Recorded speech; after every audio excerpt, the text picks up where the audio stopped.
Hi, everyone. Judge Andrew Napolitano here for Judging Freedom. Today is Monday, October 13th, 2025. My dear friend, Ambassador Chaz Freeman, joins us now. Ambassador Freeman, thank you very much. Before we get into who controls whom, Netanyahu or Trump, what is your take? What is your initial reaction to the events in Jerusalem today? Is this a substantial agreement for peace, or is it an act? More of the latter. President Trump's proclaimed it the dawn of a new era in the Middle East. I wish that were likely to be the case. I don't think so. This is a tactical retreat by Israel in order to pursue the aim it has always pursued, which is disarming Palestinian nationalism and expelling the Palestinians from their lands. The genocide has been paused, not ended, and I find it doubly ironic that we have a meeting going on in Cairo between Western leaders who are posing as the saviors of the Palestinians when they are, in fact, among the perpetrators of the genocide. So this is a ceasefire and a hostage exchange. Presumably the Hamas will do its best to find and unearth and to return the corpses of those hostages who died. But in the West, it is being treated as though the only issue in the Middle East is Israeli hostages. And of course, that is the case for Israelis, apparently. But that is not the issue in the Middle East. The issue is whether or not Palestinians and Israelis can coexist. And Israel has determined that it does not want to coexist with Palestinians. It has not changed its mind. People in the Israeli cabinet are calling for the immediate resumption of genocide once the hostages have been returned and are in their hands. Netanyahu has said that he has not agreed to halt the genocide. Hamas is being pressed to disarm, but it has not agreed to that either and won't. It will not give to Israel as a negotiating table what it has successfully denied it on the battlefield of the last 2 years. So what is this? This is a flash in the pan, and it is a pseudo event in many respects in terms of the main issues, which have to do with how to establish a basis for some sort of peaceful coexistence between parties in the Middle East. When President Trump was asked just 3 days ago if the United States guarantees that once Hamas disarms, Israel won't resume the bombing, here's his answer. See if you can tell me if this is a yes or a no. Cut number one, Chris. What guarantees Hamas disarms and that Israel doesn't resume bombing once the hostages are released? The first thing we're doing is getting our hostages back, okay? And that's what people wanted more than anything else. They wanted these hostages back that have lived in hell like nobody has ever even dreamt possible. And after that, we'll see. But they've agreed to things, and I think it's going to move along pretty well. That sound like a guarantee to you? Certainly does not. And I note again that he says people say the most important thing is the hostages. Well, this so-called agreement was not the product of any consultation with any Palestinian, not even the captive subordinate Palestinian Authority of Mahmoud Abbas, let alone Hamas. That is not the Palestinian desire, that is the Israeli desire. So he's basically saying Israel can do whatever it wants. And that, of course, is going to further erode its credibility internationally and particularly in the Middle East, because Hamas placed great reliance on a guarantee that they were offered during the talks from President Trump personally. I did not hear him reiterate or affirm any such commitment in the clip you just played. I don't think he expects that he can restrain Netanyahu. I mean, can this be considered the victory that Netanyahu claims? He has yet to defeat the Palestinians. In Gaza, he has severely impaired Israel economically, socially, politically, diplomatically, culturally, and the whole world, including a majority of the United States, now questions the moral basis for a Zionist state. Well, as I said, I think this is a tactical retreat by Israel that is necessitated by their strategic failure. They have not succeeded in accomplishing their objectives vis-a-vis the Palestinians in Gaza. They have not eradicated the most formidable element of the Palestinian national resistance. And they have, in fact, in the course of what they've done, as you suggest, blotted their reputation to the point where people consider them evil. There's a whole fabric of international law that governs these situations. The Fourth Geneva Convention, which Israel is subject to and a signatory to, prohibits the movement of settlers into territories that are occupied. It prohibits the annexation of occupied territories. Israel's done both, of course, massively. The Third Geneva Convention limits warfare in various respects. You can't target civilians. You can't engage in inhumane treatment of or torture of those you capture. And these are all war crimes, every one of which Israel is committed. There's international law prohibits collective punishment, and yet that has been the basis of Israeli policy. There's another element here. Hamas has violated international law. That is to say, international law gives peoples who are occupied and oppressed a right of resistance, including armed resistance. That right is real, and it justifies fighting the Israeli military. But it cannot override the commitment of other laws that prohibit targeting civilians, taking hostages, and so forth, which Hamas has done. So what is the net effect of all this? Israel has not won a victory, but it has succeeded in destroying the entire fabric of the law of war and destroying its own international reputation. And what will be the, if anything, the legal consequences for all this? I mean, Netanyahu probably, according to Alistair Crook, wants to attack Iran before the end of November because of weather conditions and Israeli concerns about their jets flying in clouds and fog and things like that that'll come about from December to March. Does he need another war to stay in power? He may very well. I think once the jubilation of the release of the hostages is behind us, and I certainly understand and completely sympathize with the hostage families in Israel and share their joy that their hostages have been released. Once that happens, the focus will shift to the other elements here. The focus has been moved deliberately as part of information warfare onto the hostage issue. That isn't going to be there anymore. So people will focus much more on the other issues: genocide, starvation, Israeli torture, Israeli use of sodomy in jails against Palestinian prisoners, Israel's refusal to release anyone like Marwan Barouti, who might conceivably be able to craft a legitimate coexistence framework for Palestinians with Israelis. All of this is going to become the focus. And Netanyahu is still subject to Israeli prosecution for corruption, his wife as well. And he is desperate to remain in power.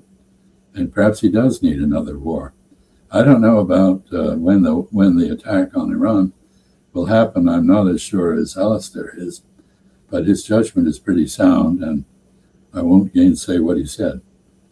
Here's a clip from President Trump speaking and being interrupted by two Israeli members of the Knesset who were waving Palestinian flags and saying in Hebrew, I understand from the Haaretz report of this, recognize Palestine. Watch what happened. Respect him, and they somehow can relate to him. I've known him for many years, and I've seen it over and over again. להוציא את חבר הכנסת עודה, להוציא אותו מהאולם, להוציא אותו מיד, החוצה, החוצה. Please expel this Knesset member. Please expel this Knesset member. להוציא גם את חבר הכנסת כסיף. להוציא את חבר הכנסת כסיף מהאולם. Knesset member כסיף. להוציא אותו מיד.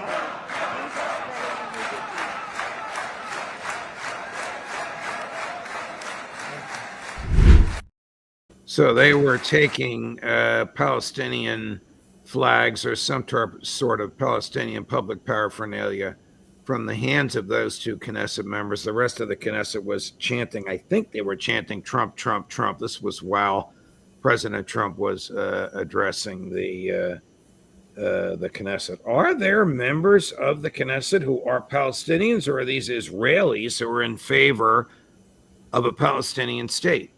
Well, I don't know who the two were, but there are Palestinian Israeli citizens who are Palestinian. About 20% of Israel proper is Palestinian rather than Ashkenazi or Mizrahi, either European Jews or Arab Jews who imploded into Israel after life in Arab countries became untenable for them upon Israel's establishment.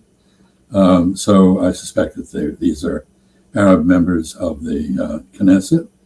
And I would just say, if you want a graphic illustration of the fact that Israel is a democracy for Jews and a tyranny for Arabs, you just saw it.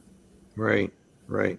Why do you think that Prime Minister Netanyahu is not going to Sharm el-Sheikh with President Trump later today to meet with the Western colonizers of Gaza? Well, Hamas is not present there either. So I guess that's the reciprocal here. I don't know that he would be acceptable among many of the members of Arab countries who are attending in Cairo. He's widely regarded as a monster. Nobody wants a photo op with him other than Donald Trump. For, of course, domestic political purposes, the value of which today is seriously in question. I mean, Haaretz had a very interesting piece this morning. I know you read it as I do, saying Netanyahu's next battle is a PR one. It's with trying to reshape, code word for lie about, his involvement and extension of all this damage to Israel. What's he going to do? Come and speak to the Congress again and be interrupted with standing ovations 58 times in 56 minutes? It could happen. I think, it's been very clear his last presence in the United States included a meeting with influencers who now get $7,000 for every posting they make that has the potential to move American opinion back toward Israel. I mean, this is not a joke. This is a heavily funded program. He made it very clear that the biggest thing that's happening right now is the removal of the independence of TikTok. It is now being bought by Jewish plutocrats who intend to alter the algorithm to ensure that it cannot be the repository of posts like some, which, including a series which is really quite horrifying to watch, called Genocide TikTok. This kind of thing won't be allowed in the future. And And since 70% of American youth appear to get their news from TikTok, this is a big strategic propaganda move by Israel. I'm going to play a clip from President Trump's speech to the Knesset because he apparently departed, as he often does, from the text, but this time he publicly asked Israeli President Isaac Herzog to pardon Prime Minister Netanyahu. So the prosecutions of Netanyahu, which probably will resume, must be on everybody's mind. Watch this. Hey, I have an idea. Mr. President, why don't you give him a pardon? Come on.